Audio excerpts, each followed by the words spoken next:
En los últimos años se ha acostumbrado a denominar al gobierno actual como un narcogobierno, como un narcorégimen. Al menos desde las voces opositoras, desde las voces críticas, cada vez se ha hecho más patente este adjetivo, esta forma de nominar al régimen actual en México. Por supuesto que mientras el gobierno negaba las relaciones insanas entre los grupos criminales y la clase política, pues han salido una serie de escándalos, una serie de casos que pareciera corroborar esto, desde gobernadoras que se encuentran desvisadas, diputadas federales que les congelan las cuentas por su relación con el cartel de Sinaloa. Tenemos el caso más sonado, que es el caso de La Barredora, donde quien fuera secretario de Gobernación y antes gobernador de Tabasco nombró como secretario de Seguridad Pública al líder de un grupo criminal, el grupo del narcotráfico conocido como La Barredora. Tenemos casos como el de Rocha Moya, vinculado con la entrega del Mayo Zambada y el asesinato de Gabino Cue, y así un sinnúmero de acusaciones, un sinnúmero de señalamientos. Sin embargo, pocas veces han sido gente del propio gobierno quien reconoce y quien señala este tema tan delicado. Yo no soy un real sacerdote, ¿eh? ¿Y saben por qué digo eso? Por mis frutos, por mis hechos, por lo que está pasando en mi generación. 70% de este país está tomado por el narcotráfico.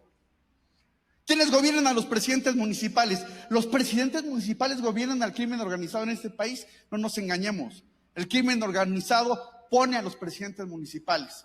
Ya tengo un paper, un ensayo que escribí, que hemos tenido 3 etapas en este país. Primera etapa: el crimen organizado financiaba campañas y después decía, dame la policía, dame el organismo de agua. Segunda etapa, dijeron, yo voy a poner ahora, va a ser mi compadre, va a ser mi comadre, va a ser este que es de mi banda criminal. Entonces pasaron de financiar a poner ellos a los gobernantes.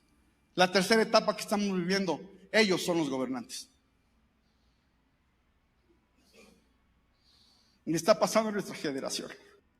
Bien, para quien no conoce a este personaje, él es Hugo Eric Flores. Hugo Eric Flores es el diputado federal de Morena, es actualmente el presidente de la comisión instructora, quien es la encargada de llevar a cabo los casos de desafuero, los casos de juicio político en el Congreso Federal. Muchos más lo podrán recordar, él era el presidente, el dueño, el creador del PES, que fue este partido Encuentro Social, un partido de corte evangélico, que ahorita vamos a entrar un poquito más a quién es este personaje. Bien, quiero rescatar varias cosas de lo que señala, me parece bastante sintomático. Seguramente no contaba con que los pastores evangélicos con los cuales estaba reunido iban a tomar video de estas declaraciones. Bien, habla del 70% del territorio o 70% del gobierno que está tomado por el narcotráfico. A ver, si bien lo quiere llevar al área de las alcaldías, creo que su exposición es bastante clara. Tristemente tenemos que empatar, tenemos que concordar con este personaje de cómo el narco, se ha transformado en el gobierno, cómo ha habido una degeneración desde antes, donde el narcotráfico financiaba primeramente la campaña de los políticos, generando estas relaciones, este contubernio, claramente actos de corrupción, los cuales desembocaban en impunidad y, por supuesto, como parte de la inseguridad de la que se vive. Después de esto, ellos ponían a los candidatos por medio del recurso que le inyectaban a las campañas políticas, pero hoy nos encontramos en una situación mucho peor. Hoy nos encontramos en la situación donde el narcotráfico es el que gobierna. Que conste, no lo dice la oposición, que conste, no lo dice Estados Unidos, ni siquiera los periodistas, lo dice el diputado federal de Morena, Hugo Eric Flores, quien por cierto es el responsable de la comisión instructora en el Congreso. Este personaje ha sido sumamente controvertido, sobre todo por el uso de las iglesias evangélicas como parte de su capital político, a diferencia de otros personajes. él sí tiene un capital político, él sí representa algo, sí tiene una importancia para el movimiento de la cuarta transformación, así se autoproclaman de forma muy narcisista el régimen actual. Bien, hasta la propia jornada declaraba lo siguiente hace algunos meses en torno a esta figura. Esta es una nota del periodista Luis Hernández Navarro de La Jornada, publicada el día 15 de abril de este año. Decía: en la más reciente apuesta del pentecostalismo por apropiarse del espacio secular, Hugo Eric Flores transformó al legislativo en templo y al pódium de la Cámara de Diputados en púlpito.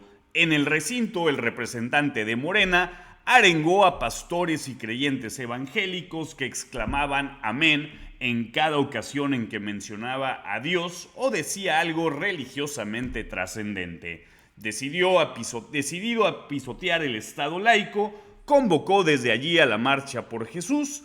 Ensoberbecido advirtió: estamos visibilizando un sector muy grande de la población que de manera increíble está invisibilizado. Somos millones de personas que profesamos la fe cristiana. Nosotros vamos a ir a esa marcha a dar testimonio de que nuestra fe en Jesús nos cambió. Encarrerado, demandó que las asociaciones religiosas tengan estaciones de radio y televisión y un régimen fiscal que las beneficie. Por si fuera poco, confesó en su homilía que desde su iglesia se promueven las asambleas para revivir al fenecido Partido Encuentro Social de claro corte confesional. Hasta la fecha llevan 20 reuniones estatales. Curioso sentido de justicia el de Hugo Eric Flores, el expresidente de la sección instructora de la Cámara de Diputados, que absolvió a Cuauhtémoc Blanco de la denuncia de intento de violación de su media hermana. Ambos se conocen bien. El exfutbolista fue postulado por el PES, fundado por el promotor de la teología de la prosperidad, como candidato a alcalde de Cuernavaca y gobernador de Morelos. Durante 6 años fueron socios. Flores fue premiado por la 4T al hacerlo superdelegado en la tierra del caudillo del sur. Su paso en esa responsabilidad se asocia con el asesinato a manos de pistoleros del dirigente indígena de Amilcingo, Samir Flores, opositor al proyecto integral Morelos, que Hugo Eric Flores defendía en aquel momento, tan solo un día después de que el representante del Frente de Pueblos en defensa de la tierra y el agua de Morelos lo confrontó verbalmente en Jonactepec. Durante una asamblea informativa para promover dicho proyecto, fue ultimado a balazos en su domicilio. Entre 2017 y 2020, según El Sol de México, el predicador quintuplicó su patrimonio inmobiliario con la adquisición de 2 residencias, la primera en junio de 2017 como dirigente del PES, con valor de más de 4 millones de pesos, y la segunda en mayo de 2019 en el fraccionamiento Tabachines, donde Blanco tiene una casa. Hugo Eric Flores defendió a los paramilitares que el 21 de diciembre de 1997 asesinaron salvajemente a 45 integrantes de las Abejas que oraban pacíficamente en la ermita de Acteal.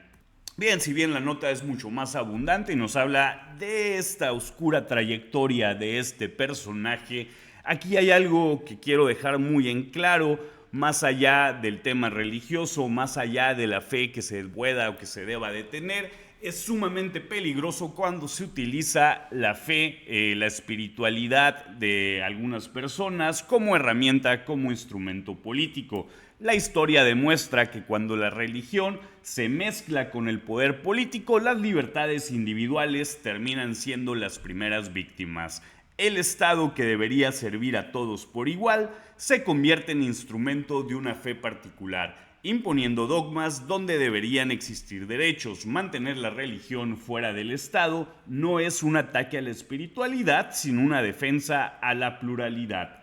En las democracias modernas, el voto religioso se ha transformado en un voto corporativo. líderes espirituales que negocian con partidos vendiendo la fe como capital político, y casos de esto pues hemos visto demasiados, hemos visto bastantes. Tenemos que ya hemos comentado sobre él, el caso de la Luz del Mundo. Ellos prometen almas a cambio de favores, presupuesto o impunidad. Esa alianza pervierte tanto a la política como a la religión. La primera pierde principios y la segunda su sentido moral. Un Estado laico no excluye la fe, la protege. Protege al creyente de la manipulación y al no creyente de la imposición. La política necesita ética, no dogma, necesita conciencia, no credo. Porque cuando el poder se arrodilla ante un altar, deja de representar a la sociedad y empieza a servir a una iglesia. Y la democracia en silencio comienza a rezar su último credo. Bien, el caso de este personaje, un personaje sumamente oscuro, no solamente por la creación de este partido, de una forma burlando la ley. No puedo decir que es ilegal totalmente, ya que le supieron dar la vuelta. Sin embargo, a todas luces es un partido confesional, es un partido religioso.